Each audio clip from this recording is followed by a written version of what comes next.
Continuing in the chapter of plant growth and development, in the fifth lecture today, we are going to talk about the physiological effects of the ethylene. Ethylene क्या है? हमारा एक simple gaseous plant growth regulator है या phyto hormone है। अब इसकी discovery किस तरीके से हुई थी आपको याद हो अगर तो पके हुए संतरों में से कच्चे केले पक गए थे, इस तरीके से याद आ रहा है कुछ? हमने ये चीज़ पढ़ी थी। क्या हुआ था कि H कजिन्स नाम के हमारे साइंटिस्ट थे, इन्होंने पके हुए संतरों में से एक वॉलेटाइल सब्सटेंस के रिलीज़ होने का आभास किया क्योंकि उनके पास में रखे हुए कच्चे केले पक गए।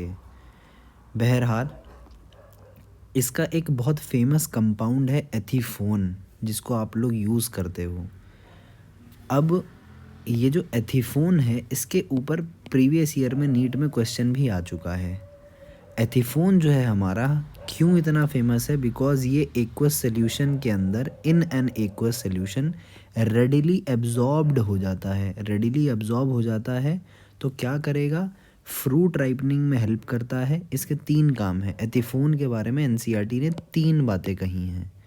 पहली बात कही है किस बारे में कि फ्रूट की राइपनिंग करवाता है टमाटर में और एप्पल में, यानी सेब में। टमाटर और सेब के अंदर ये फ्रूट की राइपनिंग करवाएगा। दूसरा काम क्या है इसका? पहला काम हो गया ये एथीफोन का पहला काम फ्रूट राइपनिंग टमाटो और एप्पल में। दूसरा काम क्या है? एक्सेलरेट करना एब्सिशन को किसके अंदर? फ्लावर्स और फ्रूट के अंदर। दूसरा काम क्या है? एक्सेलरेट करना एब्सिशन इन फ्लावर्स और फ्रूट्स में।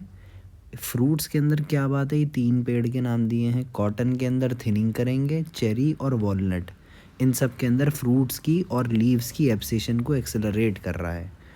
ये हो गया इसका दूसरा काम। और एथीफोन का तीसरा काम क्या है कि प्रमोट करता है फीमेल फ्लावर्स इन क्यूकम्बर। खीरे के अंदर फीमेल फ्लावर्स का इंक्रीज़ करता है क्या? प्रोडक्शन, और इससे हमारी यील्ड बढ़ जाती है, पैदावार बढ़ जाती है हमारी। तो एथीफोन जो प्रीवियस ईयर क्वेश्चन भी है आपका, PYQ है आपका, ये इंपॉर्टेंट चीज़ भी है कि भाई एथीफोन क्या है? सोर्स है इथाइलिन का, जो कि एक गेशियस हार्मोन है हमारा।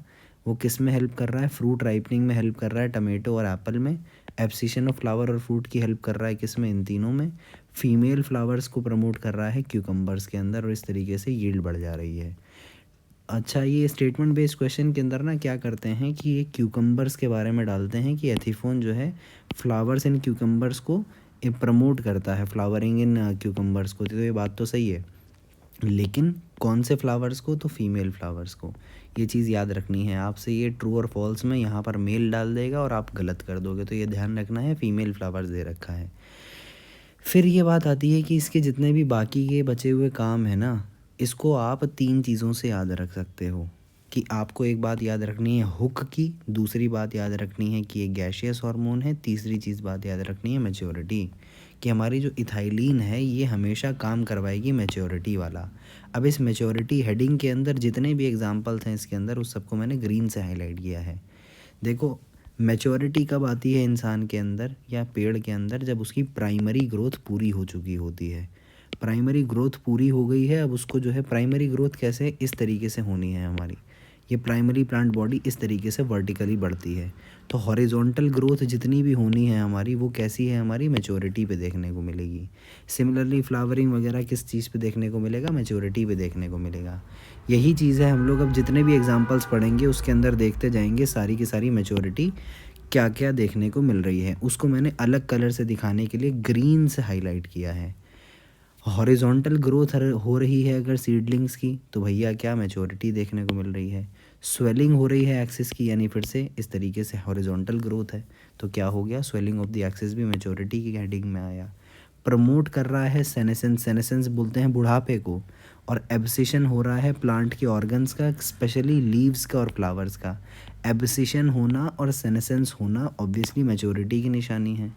इथाइलिन है किसके अंदर? इफेक्टिव फ्रूट की राइपनिंग में। फ्रूट राइपन हो गया यानी पक गया हमारा फल, फल पक गया यानी मैच्योर हो गया। मैच्योर्ड ओवरी को ही तो फ्रूट कहते हैं, तो मैच्योरिटी आ गई। फिर बात आई क्या कि इथाइलिन ब्रेक करती है सीड को और उसकी बड डोरमेंसी को। भाई सीड हमारा डोरमेंट स्टेट में था, उसको मैच्योरिटी की तरफ लेकर के हमारी इथाइलीन लेकर जा रही है। इनिशिएट कर रही है जर्मिनेशन इन पीनट सीड्स, सीड था अब उसके अंदर जर्मिनेशन होने लगी है, यानी मैच्योरिटी की तरफ जा रहा है।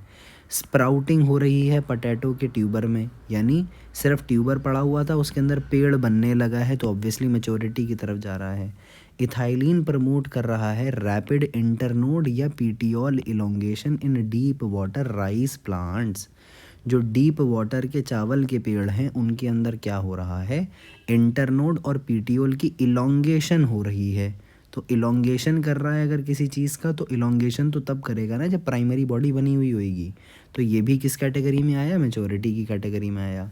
ये हेल्प करता है लीव्स के अंदर या फिर अपर पार्ट्स ऑफ द शूट को किस चीज़ के अंदर, रिमेन अबव वाटर। अब भाई अगर हम ह्यूमंस का केस देखें तो हमें स्विमिंग कब आती है, हम स्विमिंग सीखते हैं तो भाई बच्चे भी सीख लेते हैं, लेकिन वो चीज़ के लिए एक टैलेंट चाहिए भाई आपको। आप इस चीज़ से याद रखो, गैशियस पार्ट से या तो ये याद रख लो, आप स्विमिंग कोई सिखाएगा अगर आपको तो कोई मैच्योर इंसान सिखाएगा। इस तरीके से ये हुआ। फिर गैस है तो गैस भाई पानी में उड़ जाएगी, इस तरीके से मैंने ये भी रखा हुआ है कि दोनों इस कैटेगरी में पड़ जाएंगे कि upper parts of the shoot remain above water, तो ये गैसियस की वजह से भी हो सकता है। याद करने का तरीका है बस ये।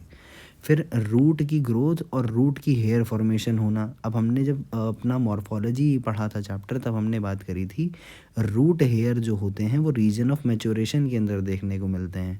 मैंने वहाँ पर भी आपको ये बात बताई थी कि रूट हेयर जो है मैच्योरिटी पे देखने को मिलता है। इस चीज़ को हम लोग यहाँ पर देख भी सकते हैं। ये रूट की बात करें अगर हम लोग, तो रीजन ऑफ मैच्योरेशन के अंदर हमें रूट हेयर देखने को मिलते हैं। और रूट टिप के कितने रीजन, पहला क्या है, ये जो रूट कैप के जस्ट बगल में है, जस्ट फ्यू सेंटीमीटर या few millimetres behind the root cap, यह है रीजन ऑफ मेरिस्टेमेटिक एक्टिविटी। उसके पीछे हमारा रीजन ऑफ इलोंगेशन और उसके पीछे हमारा रीजन ऑफ मैच्योरेशन, जिसके अंदर हमें क्या देखने को मिलते हैं, रूट हेयर देखने को मिलते हैं। रीजन ऑफ इलोंगेशन रिस्पॉन्सिबल है for the elongation of root in length. यही चीज़ एनसीईआरटी ने यहाँ बोली थी। The cells of the elongation zone gradually differentiate and mature, और ये जो है रिस्पॉन्सिबल है for the growth of root in length. कौन सा, रीजन ऑफ इलोंगेशन। बहरहाल वापस अपने टेक्स्ट पे आए इस पे, तो एनसीईआरटी क्या कह रही है, रूट ग्रोथ और रूट हेयर फॉर्मेशन भी मैच्योरिटी पे होगा। फिर बात आई क्या, इनिशिएट हो रही है फ्लावरिंग, फ्लावरिंग हो रही है तो बड बना होगा कभी, तो यानी मैच्योरिटी की तरफ काम हो रहा है। रिप्रोडक्शन है, फ्लावरिंग का मतलब रिप्रोडक्शन हो रहा है, तो मैच्योरिटी पे हो रहा है। सिंक्रनाइजेशन हो रहा है फ्रूट सेट इन पाइनएप्पल्स। अब इसको मैंने रेड के अंदर हाईलाइट किया है कि पाइनएप्पल का फिर से जिक्र आया। अभी इससे पहले पाइनएप्पल के बारे में आपने कहाँ पढ़ा था, आपने पढ़ा था इसके बारे में, हमारी जो ट्रिक थी फ्लावरिंग इन पाइनएप्पल ऑक्सिन के केस में। तो ऑक्सिन के केस में क्या हो रहा है, फ्लावरिंग इन पाइनएप्पल अगर इंड्यूस करनी है आपने तो क्या होगा, आपको यूज़ करना पड़ेगा क्या नाम है, ऑक्सिन। ऑक्सिन करता है, प्रमोट करता है फ्लावरिंग इन पाइनएप्पल। एक बात ये हो गई। लेकिन अगर आपको सिंक्रनाइजेशन करनी है, सिंक्रनाइजेशन करनी है किसके अंदर, फ्रूट सेट की, पाइनएप्पल के अंदर, तब आप इथाइलिन को लगाओगे। ये इंपॉर्टेंट क्वेश्चन हो गया, इसको भूलना नहीं। अगर इथाइलिन लगाओगे तो पाइनएप्पल के अंदर सिंक्रनाइजेशन के लिए लगाएंगे हम लोग, फ्रूट सेट के लिए।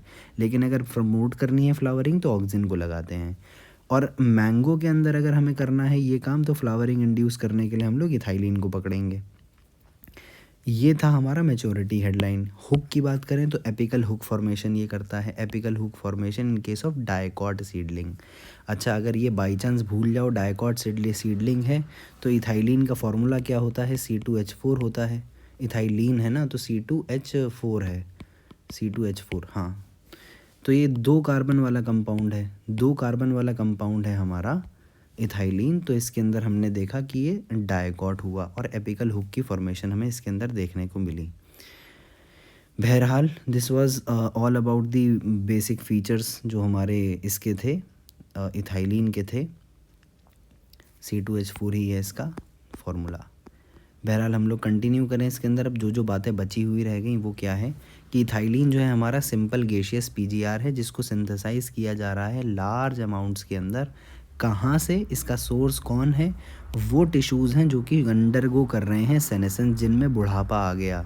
और पके हुए फ्रूट्स, ये तो हमें पहले ही पढ़ लिया, H.H. कजिन्स ने देखा हुआ था, पके हुए संतरों में से ये निकल के कच्चे केलों को पका कर चला गया। इन्फ्लुएंस कर रहा है प्लांट के अंदर जो इन्फ्लुएंस है हमारे इथाइलिन के, उनके अंदर ये सब हमें देखने को मिल रहा है। हॉरिजॉन्टल ग्रोथ हो रही है, स्वेलिंग ऑफ द एक्सिस हो रही है, एपिकल हुक फॉर्मेशन देखने को मिल रहा है डाइकॉट सीडलिंग्स के अंदर। इथाइलिन प्रमोट करता है सेनेसेंस लीफ का एब्सेशन, प्लांट के ऑर्गन जो कि स्पेशली लीव्स और फ्लावर्स हैं, इसका सेनेसेंस और एब्सेशन हाईली इफेक्टिव है फ्रूट राइपनिंग के अंदर। फिर एक बहुत बहुत बहुत इंपॉर्टेंट बात हमारी जो आती है वो ये है इसकी रेस्पिरेटरी क्लाइमैक्टिक की। रेस्पिरेटरी क्लाइमैक्टिक क्या होता है, व्हाट इज़ रेस्पिरेटरी क्लाइमैक्टिक? के जो राइज है रेट ऑफ रेस्पिरेशन के अंदर, उसको आप कहते हो रेस्पिरेटरी क्लाइमैक्टिक। कब कहते हो? जब during the ripening of the fruit, जब हमारा फ्रूट राइपन कर रहा है उस टाइम पे जब हमारा रेस्पिरेशन रेट एनहेंस होगा, तो उस इंक्रीज़ को जो है हम लोग कहेंगे रेस्पिरेटरी क्लाइमैक्टिक। और इस रेस्पिरेटरी क्लाइमैक्टिक के लिए रिस्पॉन्सिबल कौन है? हमारा इथाइलिन। फिर बात आई क्या कि ये जो है ब्रेक करती है सीड की और बड की डोरमेंसी को, इनिशिएट करती है इन सब में, ये हमने डिस्कस कर लिया। फिर इथाइलिन जो है ऑल्सो प्रमोट करती है हमारे रूट और रूट हेयर की फॉर्मेशन को। फिर एक बात ये बहुत इंपॉर्टेंट और आई कि thus helps the plant to increase their absorption surface, क्योंकि हमारी जो इथाइलिन है वो प्रमोट करती है रूट की ग्रोथ और रूट हेयर की फॉर्मेशन।